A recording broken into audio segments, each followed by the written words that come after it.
Cases को समझना पड़ता है पहले कि ग्रीड से कौन से क्राइम होंगे और रिवेंज से कौन से क्राइम होंगे।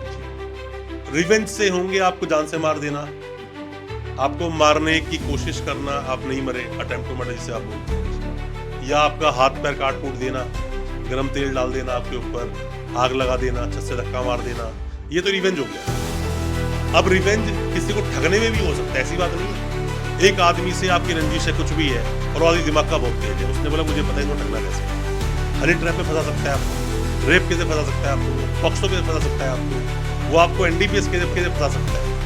तो अब इसके अंदर क्या है कि यहाँ पर उसका देखा जाए तो फाइनेंशियल गेन भी हो जाएगा और यहाँ पे उसका पर्पस फुलफिल भी हो जाएगा। मेन अल्टीमेट क्या है कि आपको जेल भेजना, आपको जेल भेजना, पुलिस के वहां से उसने डिमांड करवा दी 10-20 लाख रुपए की, कुछ खुद ने भी ले लिया। तो डिपेंड करता है कि केस किस तरह का है और किस तरह केस दर्ज हो रहा है। दोनों तरह के केस हिंदुस्तान में रिपोर्ट होते हैं, ग्रीड पर भी होते हैं, पर्सनल रिवेंज पर भी होते हैं। ग्रीड ज्यादा है, ग्रीड उससे रिवेंज से ज्यादा है। जहां पैसा आ गया वो ग्रीड ज्यादा है। तो इसीलिए यहाँ पर खुद ही अपने देश की गवर्नमेंट जो है उन्होंने ऐसे प्रोविजंस बनाए हैं कि अगर कोई भी इंसान इकोनॉमिक किसी भी तरह के ऑफेंसेस अगर होंगे तो उसने जो पैसा कमाया वो इसलिए कमाया कि वो पैसे से ज्यादा प्यार करता है, पैसा कमाना चाहता है, इसीलिए उसने ऑफेंस किया। तो क्यों ना पहले पैसा ही छीन ले जाए उससे। इसीलिए अपने देश की गवर्नमेंट उसकी प्रॉपर्टीज को, उसके पैसे को, हर चीज को अटैच कर लेती है जी। सबसे तो रेड की हड्डी पहले टूट जाती है उस इंसान की जी। तो आगे फाइट कैसे करेगा। मैंने इसके भी देखे हैं कि इसके भी बड़े अलग अलग तरीके होते हैं लोगों के, कि लोग अपना ट्रस्ट अलग से बना के रखते हैं कि वहाँ पे गवर्नमेंट या जो भी अथॉरिटी वहाँ पे अपना पैसा बना लेते हैं, और उसके बाद फिर अगर मान लीजिए कि फ्रीज भी होंगी उनके, तो उनके पर्सनल अकाउंट से उनकी प्रॉपर्टी के अकाउंट होंगे, उसके ऊपर जो ट्रस्ट होएगा उसके ऊपर कोई भी नहीं। देखो ऐसा नहीं है, आपने कोई क्राइम किया, फिर चाहे वो ट्रस्ट है, सोसाइटी है, या फिर आपके इंडिविजुअल अकाउंट्स हैं, चाहे वो पैसा किस तरह से लॉन्ड्री होके आ रहा है, प्रोसीड्स ऑफ क्राइम बोलते हैं इसे। अगर आप पीएमएलए की तरफ अगर केस में जाओगे, ईडी की तरफ, तो प्रोसीड्स ऑफ क्राइम बोलते हैं, इसको पीओसी बोलते हैं, क्योंकि ये बताते हैं पैसा कितना कहां से अर्जित किया गया। जो पैसा आ रहा है ना, प्रोसीड्स ऑफ क्राइम। तो अल्टीमेटली ये देखा जाता है कि जो पहले जो केस हुआ ये काम कैसे करता है।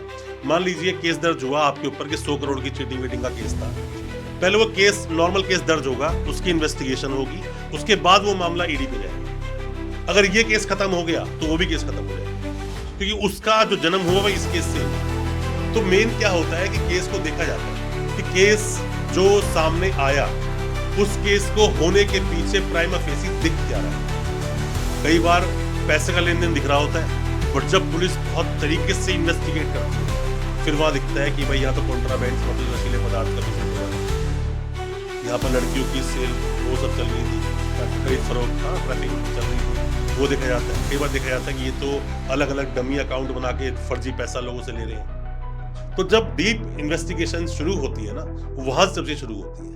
और इसीलिए आपने देखा होगा जब भी किसी केस में किसी का नाम आता तो वहीं से वो दूसरी जो पार्टी होती है अपने वकीलों को पुलिस स्टेशन भेजना शुरू कर देती है कि पता तो चले केस में क्या हो रहा है, पता चले केस क्या है, और आपको जानने का अधिकार है कि आपके अगेंस्ट केस क्या है।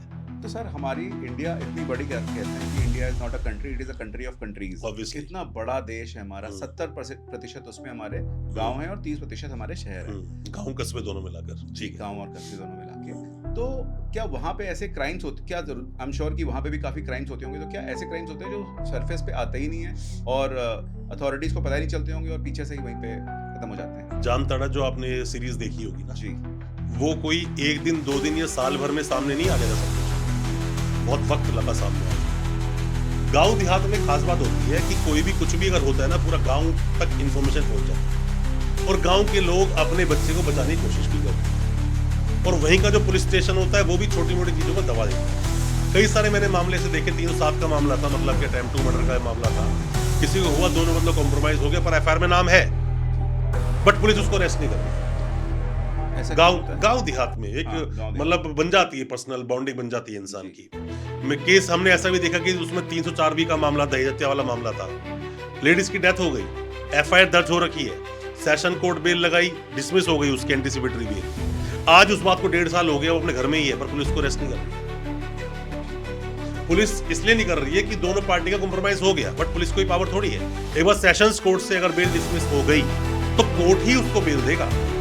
पुलिस के पास 100% राइट है उसको अरेस्ट करने। छोटे मोटे अगर किसी छेड़छाड़े केसेस हो गए या रेप के केस हो गए, तो कई बार वहाँ पर गाँव की इज्जत की वजह से भी उन केसेस को रिपोर्ट करते हैं। डोमेस्टिक वायलेंस जैसे केसेस सामने आती हैं कि गाँव में इज्जत शर्म की बात ज़्यादा आ जाती है। छोटे मोटे चीटिंग के मामले सामने आते ही नहीं। मामले सामने कब आते हैं? किसी को जान से मार दिया या फिर किसी की जमीन हड़प ली।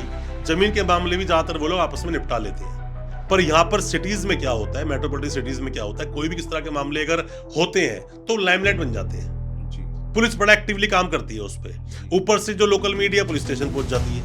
पुलिस स्टेशन जाकर वो वीडियोग्राफी कर कर पुलिस वाले भी बड़े मुस्तैदी के साथ वो सामने खड़े होकर फोटो खिंचवाते हैं, देखो हमने कितना बड़ा एक क्रिमिनल पकड़ लिया हम लोगों ने। जबकि ऐसा है नहीं, आप किसी की अल्टीमेटली इंसल्ट ही तो कर रहे हो। जी ऐसा होना नहीं चाहिए।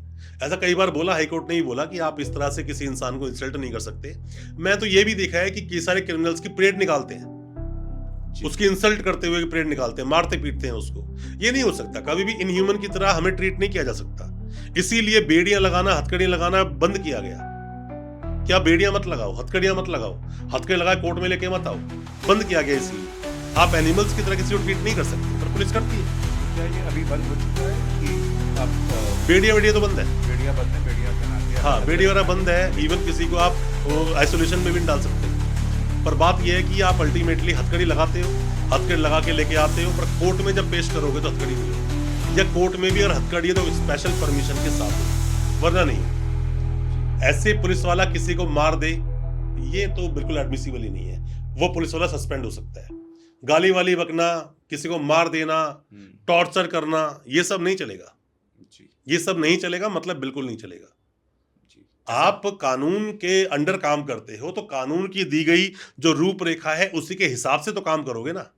आप अपना खुद का तो रोम नहीं बसा सकते ना।